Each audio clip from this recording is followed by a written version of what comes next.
Hello everybody, this is Damien from Chess Optics, and today what I want to do is present to you a game where I played on chess.com between me and another guy by the name of Arturo Salerno, I believe his name is. Let me check that because I might be just messing this guy's name all up.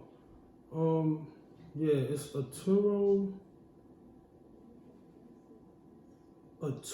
Salas. Arturo Salas. Before I get into that though, I would like to do a little promotion. JD Printing in the World is a very beautiful customer service representative lady in there who helped me get my business cards off the ground for Chess Optics. And I would like to give her a plug because she was so wonderful in helping me make a selection of color format for my cards, which I'll be showing you on the channel. Maybe my next video, who knows? They're hashtagged on the card. It says "You are the reason." I hope you can see that. The number is 347-933-5811. They're on Instagram, YouTube, and they're also on Twitter. Facebook, and Twitter. Again, that's JD Printing in the World. Now the game, I like short games. This game is kind of short. I played aggressively, and my opponent was not able to withstand what happened. I'm not going to say it was a perfect game by any means, but it was some aggressive play, and I just wanted to present it to you. Hopefully you'll enjoy it. So the game starts off with the first move is e4, and he responds with e5. I play knight to c3, and we have d6. Then there's g3. He plays c6. I play bishop to g2, and he plays h6. I think this is like a waste of time. The d2 pawn isn't even pushed. You don't know if I'm going to put the bishop on b2 or not, so trying to stop me from going to g5 right now, I don't think that's necessary, but that's what he played. I bring my knight to d2.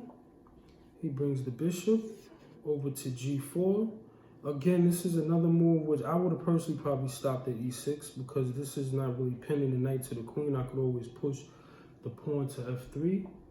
I play d3.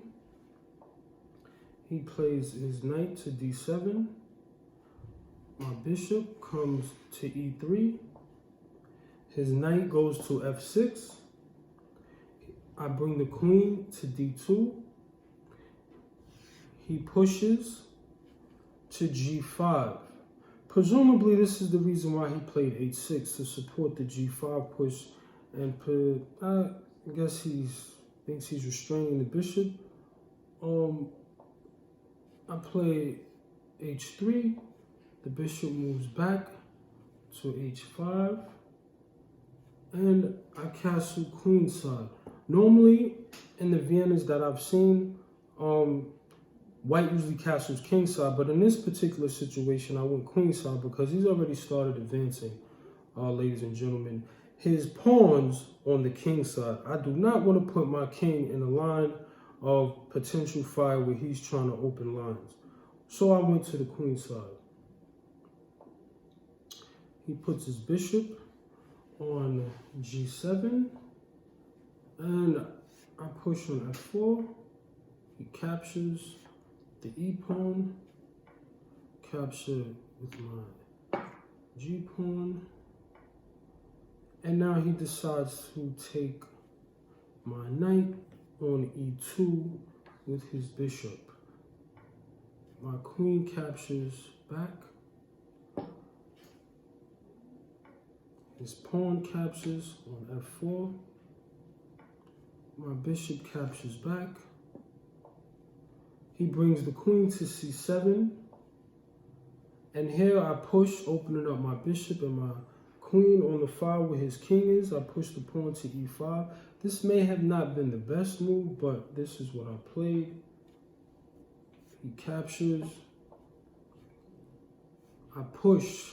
The reason why I push here is because I see that this pin from the bishop on the pawn to the queen, and there's a pin here on the open file where the king still is. So I decided that I want to add a little pressure, maybe something to jump off. Brings his knight to h7, and I just capture on e5. He castles queenside. Now, I think he did exactly what I didn't want to do.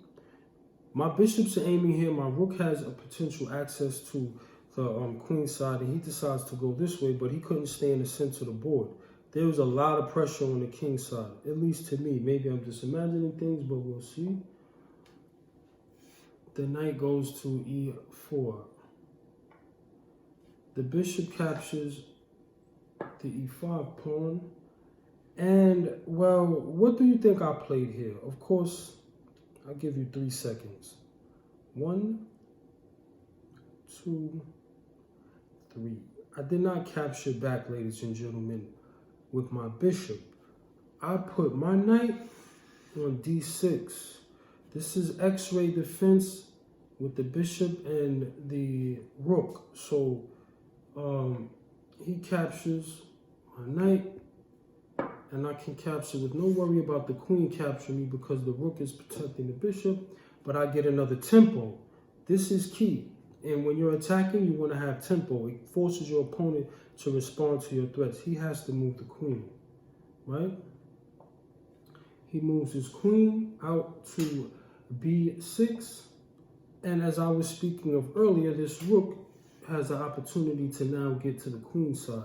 My intention here is simply on the next move to bring my rook over to b3, right? He brings his knight to c5, attacking my rook. Did I move the rook? No. My queen goes to g4, check. Another tempo. His knight goes back. What else is he going to do to get out of check? Cannot capture the bishop. He could, but he didn't want to give up his rook. Maybe that's what he should have did, but he didn't. I bring my rook over to b3, threatening the queen, and he moves to a5. So, quick question. Who can guess my next move? I'll give you 5 seconds.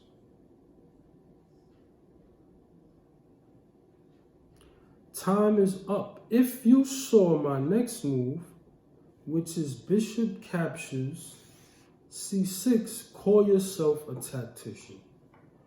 Because after he captured back, ladies and gentlemen, my next move was check and mate with the rook on b8. Notice that the bishop is defending the rook, so the king cannot capture, and the queen is pinning the knight, so the knight cannot capture because you cannot put yourself in check by capturing with this knight. That's an illegal move. So this game is officially over. I wanted to present this to you because it was short, sweet, and quick. If you like the game and you have any comments or suggestions, please leave them in the comments below. And don't forget to like and subscribe to Chess Optics. Ladies and gentlemen, please have a wonderful, wonderful day ahead of you. Or nighttime if you're watching it at night. Peace.